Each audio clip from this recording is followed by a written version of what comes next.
des finances disent n'importe quoi. Il y a tout le moins peut-être débat sur le chiffrage. Mais il y a débat, et c'est dans mon livre. Entre 120 millions et 20 milliards, il y a débat, ouais. J'adore. De mairie, pour comprendre. Si les gens allaient sur le terrain, ils verraient ce qui se passe. Ouais. Moi, j'en ai assez. Moi aussi. On sacrifie les personnes âgées en réduisant leur pension. J'en ai assez. J'en ai assez aussi. Les prestations. On ferme des lits d'hôpitaux parce qu'on ne fait pas le ménage. Alors, avec moi, oui, on fera le ménage. On va faire le ménage. On va tout laver au Karcher. Non, ça c'est la droite. Merde. On va faire le ménage avec un balai. Voilà. Les Français soient pas gaspillés et leur soit rendu. Oui, parce que n'empêche, on se fout de la gueule de Ducon-Gnangnan. Mais n'empêche, ce qu'il dit là, c'est assez intéressant parce qu'il y a une fraude à la carte vitale, d'accord? Moi, ce que je pensais, c'est qu'il disait qu'il y avait vraiment des gens qui fraudaient à la carte vitale et que ça représentait un pognon de dingue. J'allais dire, putain, il fait chier ce Nico. Parce qu'en fait, il nous parle de la fraude à l'assurance maladie, quoi, à la carte vitale, d'accord. Mais ça représente combien? La Cour des comptes dit 120 millions. 120 millions contrairement à la fraude fiscale. Bah oui, là, voilà. C'est là où, en fait, ça m'énervait qu'il parle de ce sujet-là. Sauf que ce qu'il dit, Nico, c'est pas con. Il dit qu'en fait, les Français se font voler des sous. Alors là, par contre, j'ai commencé à écouter d'une oreille écoutante et j'ai compris ce qu'il disait. Lui, ce qu'il dit, c'est qu'il y a un système en place qui permet en fait de détourner de l'argent public, l'argent des Français qu'il est pompé. Et que ce système passe aussi par la carte vitale et compagnie parce qu'apparemment l'assurance maladie aurait dit oui, il y a tant de fausses cartes, il y a 5 millions de fausses cartes, il y a 1,2 million de fausses cartes.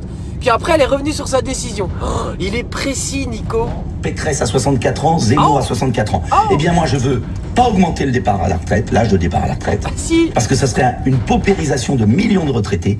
Et l'argent de l'Union européenne qu'on verse à l'Union européenne, 10 moins 2, je laisse 2 millions, 2 milliards. Oh, bah, tu es bon prince, je laisse 2 milliards. Sur les retraités français. Mais je vous repose ma question parce qu'elle est importante. Si les autres établissements, la question. La France. Laisse-le poser sa question de merde. Vous quittez l'Europe. La France est un pays. Calme-toi, Nico, calme-toi, prends tes bouboules. La France dit je ne paye plus. Attends, on dirait. Tu sais à qui tu me fais penser que t'es énervé comme ça là sur France Intox? On dirait Bruce qui fait ses lives et qui est vénère, qui a pas pris ses petites bouboules rouges. Oui, mais l'Europe a donné des milliards d'euros à la Turquie et continue. Notamment dans le cadre du pacte migratoire, mais c'était précision pour nos auditeurs. Des milliards à la Turquie, alors qu'elle est justement pas dans les milliards qu'on vous dit. Des milliards. Eh Nico, on le sait très bien, hein. On sait très bien qu'on a un trou de balle. Il y a un élargissement dans le Pas-de-Calais du cercle des amis, détachés qui viennent sans payer de charges dans notre pays. Mais il y a un moment. Il y a un moment où bon, quand même. Et on donne de l'argent à une organisation qui enlève nos emplois. Moi, je veux bien que la France soit complètement stupide. Mais il y a un moment, ce n'est plus possible. Et au moins, c'est clair. Nicolas Dupont, il y a un troisième poste d'économie, troisième piste d'économie, dérembourser certains médicaments. Est-ce que c'est bien ça? Vous voulez dérembourser une liste de médicaments? Non, j'ai ce que j'ai. Je suis pas tellement d'accord avec Nico qui dit que la France, elle est con, hein. Attends. Et moi, déjà, non, je refuse. Et on l'a vu pendant le Covid, les conflits d'intérêts au sommet, on va parler aussi du... Tiens, on peut récupérer... Oh, il y a un merdier là-dedans. Il y a un merdier. Ouais. Oh, là-dessus, qu'ils aillent en justice avec Emmanuel Macron, vous comptez porter plainte ou pas? Ouais, porter plainte, contre Emmanuel Macron. Bah, c'est ce qu'il faut faire, hein, mais avant qu'il soit jugé, le kiki, en général, ils sont jugés quand ils sont séniles, quand ils sont malades ou quand ils sont morts. Et c'est que lui, le connard, il est jeune, hein. Moralement, ça le choque pas d'avoir refusé, par exemple, d'augmenter l'allocation adulte handicapé et la déconjugalisation à l'Assemblée nationale où tous les groupes politiques, gauche-droite, étaient d'accord pour le voter pour les handicapés. Oui. 800 millions. Et le gouvernement et Emmanuel Macron dit 800 millions, c'est trop cher pour les handicapés. Bah oui. On va quand même pas donner des sous à des handicapés, non? Déjà qu'on n'en donne pas aux gens qui sont valides. Il n'y a rien à dire. Je sais qu'il a fait un deal quand il était chez Rothschild avec Pfizer. Faudra une enquête. Il y a l'Humanité qui vient de lancer. Attention, Nico. Il y en a qui ont pris des procès pour diffamation pour moins que ça. Hein? Il y en a qui ont dit que Total, ils étaient coupables de crimes de guerre. Ah ouais. On veut en faire une affaire juridique, qu'ils aillent devant les tribunaux. Est-ce que vous êtes prêts, vous avez à dire j'ai les preuves aujourd'hui, il y a quelque chose... C'est ça, Nico, il faut des preuves, hein, mon kiki, si tu avances des choses. Si on peut offrir un complet, le parquet financier lance une enquête. J'attends que le parquet financier... C'était pas là-dessus. La revue de presse, Claude Escol. C'était comment Jean-Luc ce matin sur France Inter. Ouais, je l'ai loupé, merde.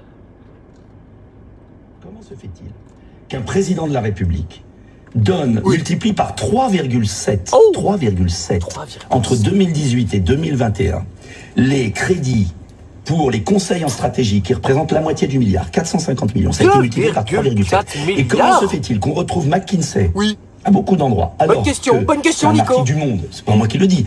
McKinsey a fait des prestations gratuites pour l'Élysée, que McKinsey l'a aidé dans sa campagne de 2017, et que lui-même était gérant chez Rothschild, où il a organisé une négociation entre Pfizer, mais est-ce que vous souhaitez... entre Pfizer et Nestlé, et qu'ensuite c'est McKinsey qui a fait la stratégie vaccinale française et qui en même temps est conseiller de Pfizer. Excusez-moi.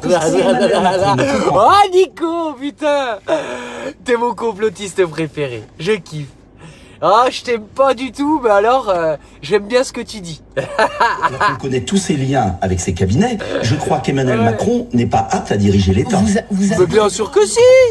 Mais dans le pandémonium. Non mais, faut pas oublier une chose. Nous sommes dans une période complètement trouble. Moi, j'appelle ça le pandémonium. En fait, je pensais avoir inventé le mot avec pandémie. Et puis voilà, mais en fait le mot pandémonium existe bien déjà. Faut aller voir la définition, c'est l'enfer sur terre. Ça existe en fait, donc c'était cohérent. Donc dans le pandémonium, en fait toutes les ordures du système. Quand je dis que c'est une crise systémique, c'est tout le système, toutes les ramifications de notre société est vérolé. Donc ça commence à se gripper de partout. Et il n'y a pas grand chose à faire, hein. Non mais c'est ça qui est terrible. Oh, ouais, si, il faut sortir le popcorn. Dis donc, ouais. Parce que c'est systémique, ça, de partout, vérolé. Et je donne un chiffre comme ça, mais j'ai aucune étude, hein. Je fais comme Nico. Nico, gnagnan. Je dis, voilà. Moi, je considère que globalement, il y a 70% de corruption, de vérolage, direct ou indirect. Il y a des gens qui savent que c'est des enfoirés, et ils le font, et voilà, et il y a aussi des gens qui s'en aperçoivent pas forcément, ou même s'ils s'en aperçoivent, ils ont pas c'est pas eux qui ont la main sur les trucs. Ils subissent en fait la hiérarchie pyramidale. Voilà. Donc 70% minimum est complètement vérolé. Voilà. Et tout est grippé. Ça fonctionne encore, ça tient. Mais là, le barrage est en train de céder tranquillement, quoi. Il a promis de réduire les combats près de Kiev, mais dans les faits, ils sont toujours en cours.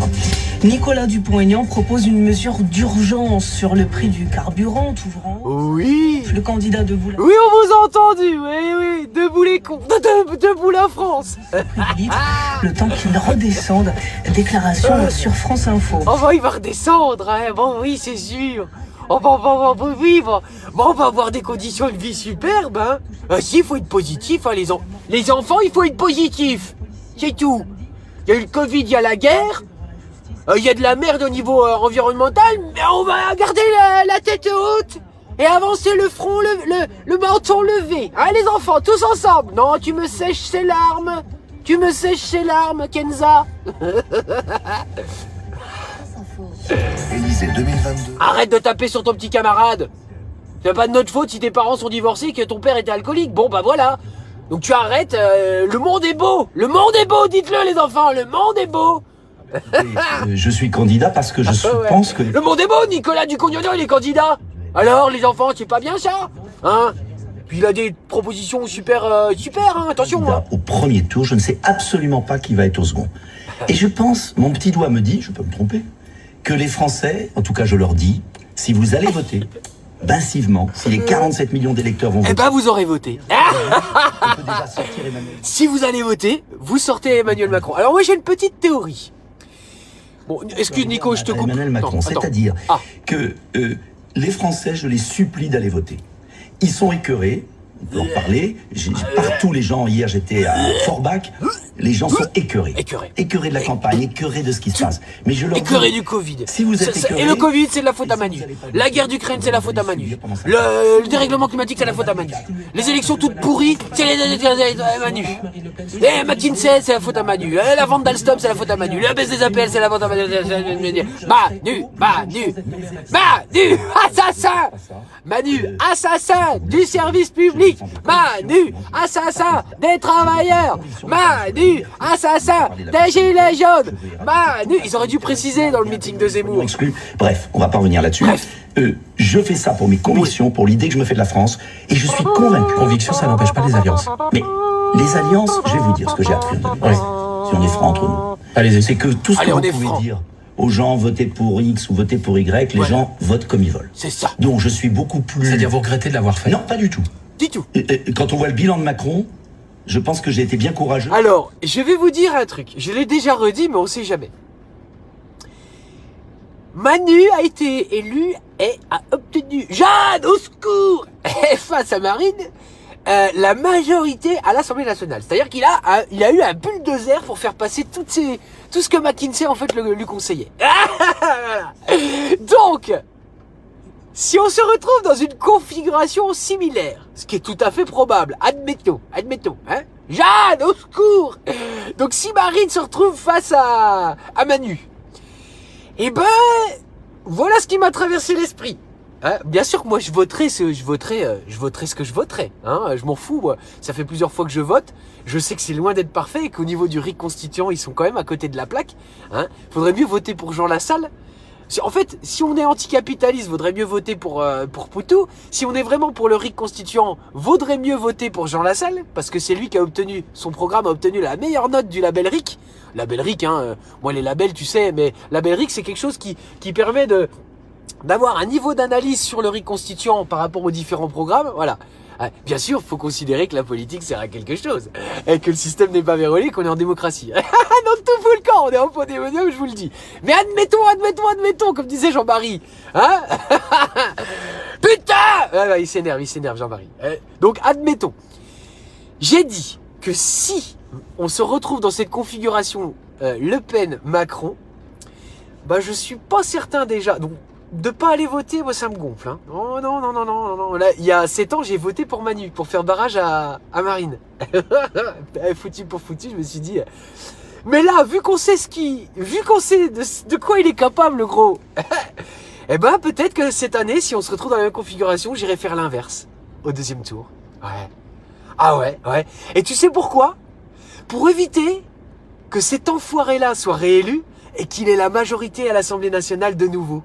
Oui, parce qu'il faut bien savoir une chose, c'est que tout le monde fera « Oui, il faut faire barrage à l'extrême droite, ouais, ce qui est très important en fait, hein, on est coincé, tu vois, l'élection de merde, tu vois, le niveau de merde d'élection de pandémonium dans laquelle on est. Mais je ne voudrais pas que cette ordure matricielle ait de nouveau la majorité à l'Assemblée nationale et donc le bulldozer pour continuer sa casse des services publics, de tout. Parce que je me dis que si la Marine, malheureusement, moi j'aimerais tellement que ça soit Jean-Luc Mélenchon, qui est pas miraculeux, il a pas une bonne note. La France insoumise sur le RIC constituant n'a pas de bonne note. Je le redis, je le précise. C'est pas mon choix de base. Après, c'est celui qui me correspondrait le plus dans l'idéologie. En plus, je trouve que Jean-Luc Mélenchon, mais ça c'est mon avis perso, je trouve qu'il a une culture et une façon de présenter les choses. J'ai regardé plein d'émissions, ses meetings et tout, ça n'a rien à voir. Ça n'a rien à voir. Alors vous allez dire, oui, il se fâche, machin, tout ça. Oui, ok, bah moi je me fâche aussi. Voilà, donc en fait, je vais pas lui reprocher quelque chose que je fais aussi. Par contre, je trouve qu'il a une culture, une façon de présenter les choses, et c'est vraiment clair. Le mec a pas besoin de fiches, il a là, c'est que vraiment... Bref, peu importe. Donc pour moi, le RIC constituant, normalement, c'est ce qu'on devrait mettre en place. Clara Heger était une super candidate, vraiment, mais elle n'a pas eu ses parrainages. Il reste Jean Lassalle, qui doit avoir 162 sur 300 dans la notation du RIC constituant. Allez voir sur la page du mouvement constituant populaire, il y a eu des petites études de fait qui valent ce qu'elles valent, hein, voilà. Mais la Marine, ça sera pareil, je suis d'accord avec toi, Christine.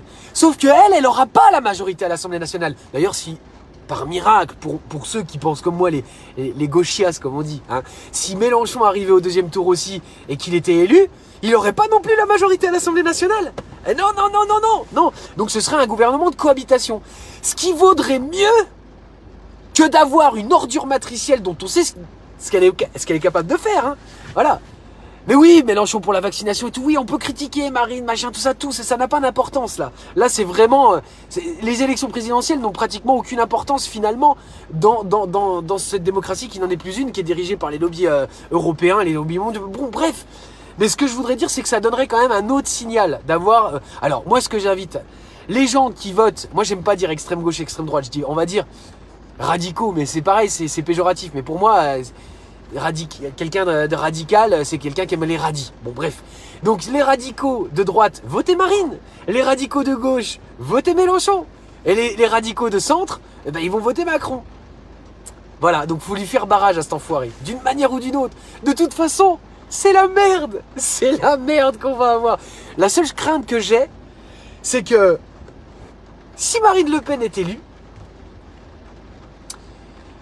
j'ai bien peur et pas peur, enfin voilà, que ça déclenche en fait une guerre civile, une guerre interne, parce que je pense que les cités, pour plein de raisons, parce qu'on a provoqué ça aussi, parce qu'il y a plein de choses, que les cités sont tellement d'énormes poudrières, que là, moi je me souviens en 2002, quand il y a eu juste Chirac-Le Pen, ça avait fait des manifs de dingue. Là maintenant, il y a Macron-Le Pen, il y a 5 ans, ça, bon voilà, nickel. Mais là, je pense que si vraiment Marine Le Pen est élue, le signal est tellement fort qu'ils sont étiquetés fachos. Tu vois ce que je veux dire? Tout est une question d'image et d'étiquette à la con qu'on pose sur les gens, d'accord? Mais si vraiment la France bascule sur ce côté-là, c'est très mauvais, voilà, et du coup, ça va partir en cacahuète. Ça va partir en cacahuète. Je pense qu'il y a plus de chances que les cités, les zones vraiment difficiles s'embrassent parce qu'il y a encore plus souffrance. Il y a plein de choses, plein de facteurs et tout. Donc c'est pas bon du tout. Vous vous rendez compte le choix qu'on a? J'espère tellement qu'on va réussir à être raisonnable et à au moins, enfin ouais, j'aimerais tellement moi que ce soit au moins dans le... C'est même pas dans le pire parce que le programme il est quand même pas mal quoi. Après est-ce qu'ils pourront le faire? Je ne sais pas parce que dans un gouvernement de cohabitation c'est ça l'intérêt. C'est ça l'intérêt de la cohabitation, c'est que tu as des freins. Ce que tu décides de mettre en place, bah, l'Assemblée nationale te le défonce.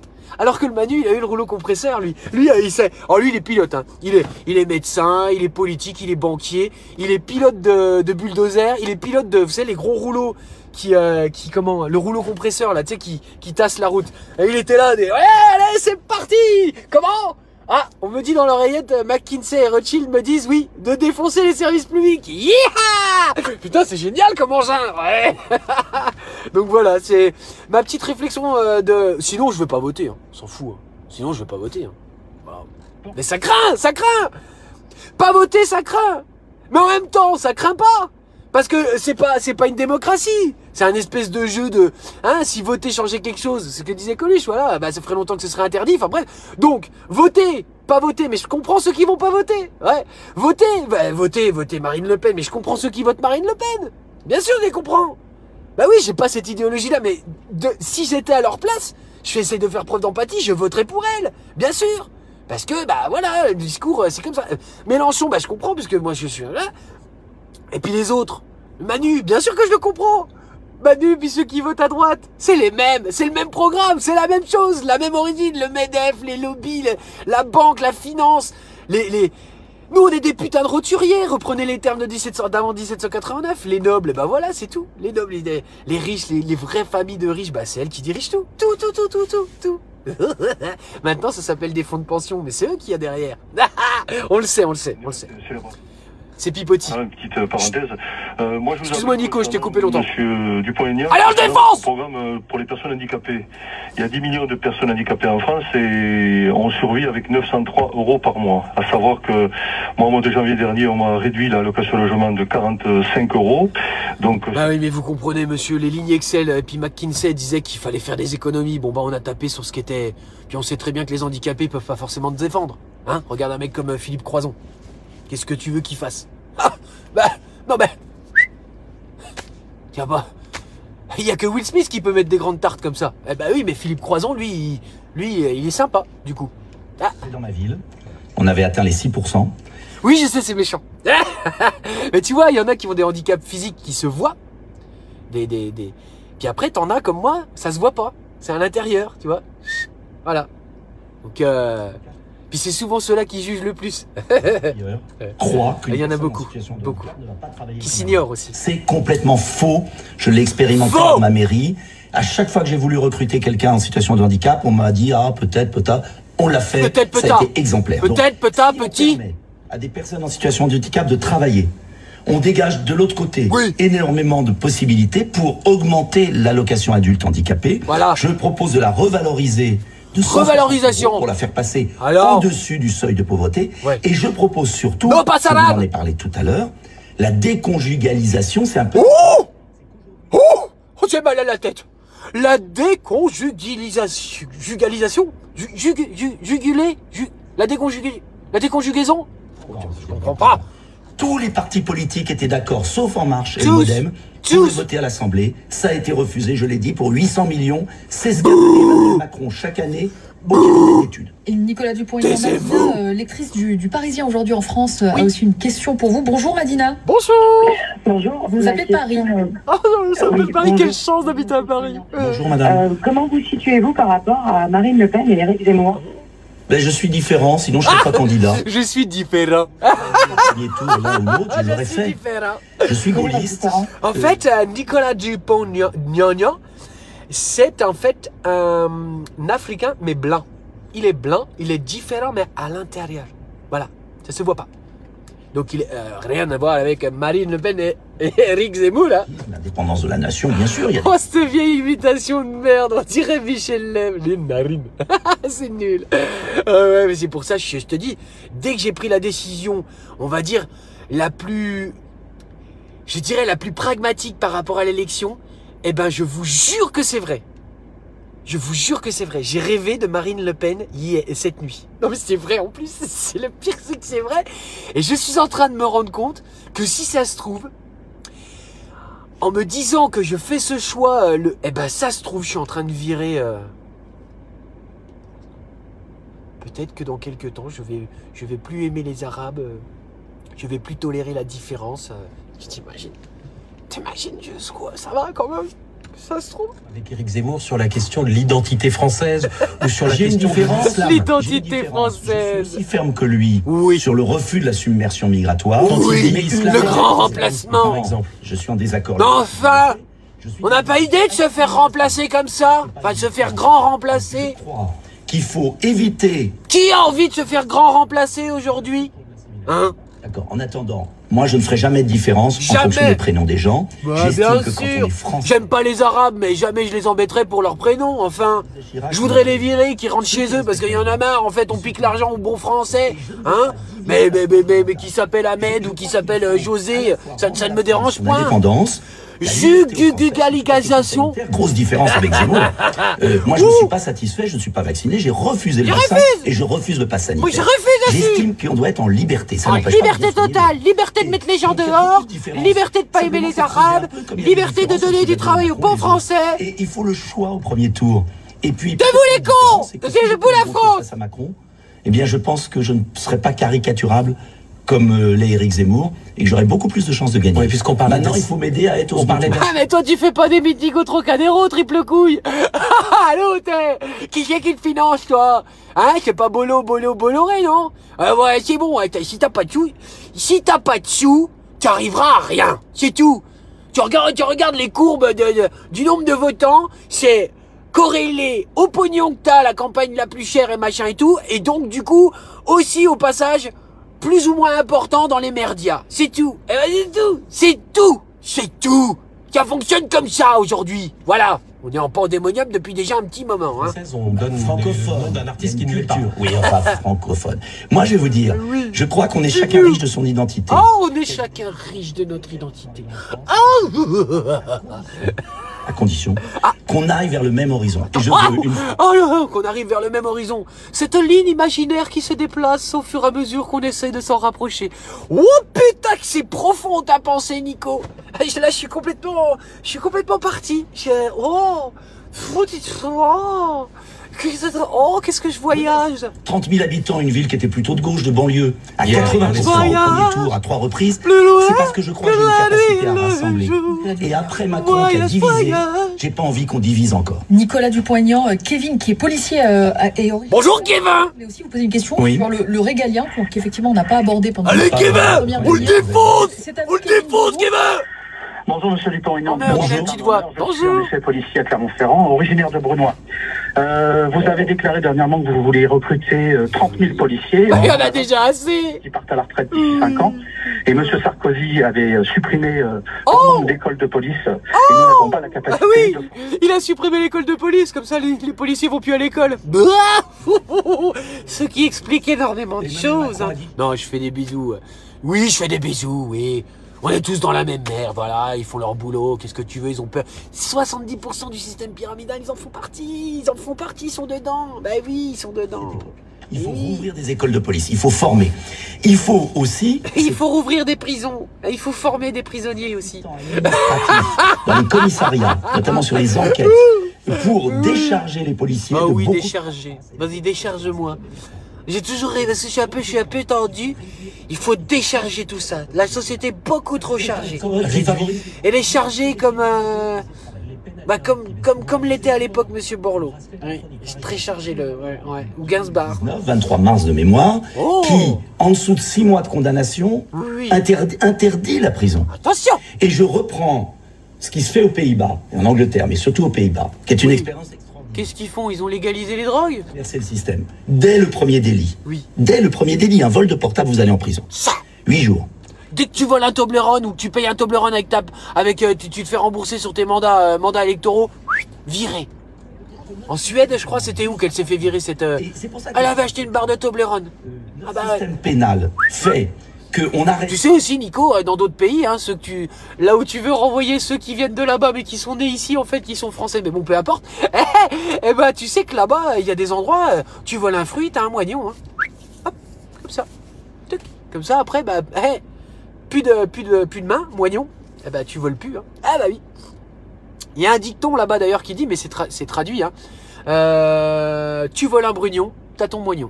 dans mon budget pour développer l'État, reconstruire l'État. Oui. On retourne Reconstruisons. Ah, reconstruisons, c'est un chantier pas possible. Ils ont tout cassé dedans. Ils ont tout cassé. Ah oui, vas-y, tape dans le fond. On a tout cassé. Bon, je vous laisse. Je vous fais des gros bisous. Passez une bonne journée. Voilà, la pluie arrive enfin. Bon, il pleuvine, hein. Il pleuvinoute. Il pleuvinoute. Voilà. C'est très sec, hein. On a ce qu'on appelle une sécheresse hivernale. Oui. Non, à ne pas confondre avec la sécheresse hivernale et très difficile parce qu'en fait on va avoir du froid alors que les fruitiers sont déjà sortis. Voilà. Donc ça c'est la situation en Bourgogne. Il y a 1 mois et demi c'était déjà le cas en Ardèche. Les gens, les vignobles aussi ici, ils s'interrogent beaucoup. Hein. Ils savent que ça va être encore une année de pas top. Voilà. Donc bonne journée les enfants. Allons tous bien nous faire aimer. Oui.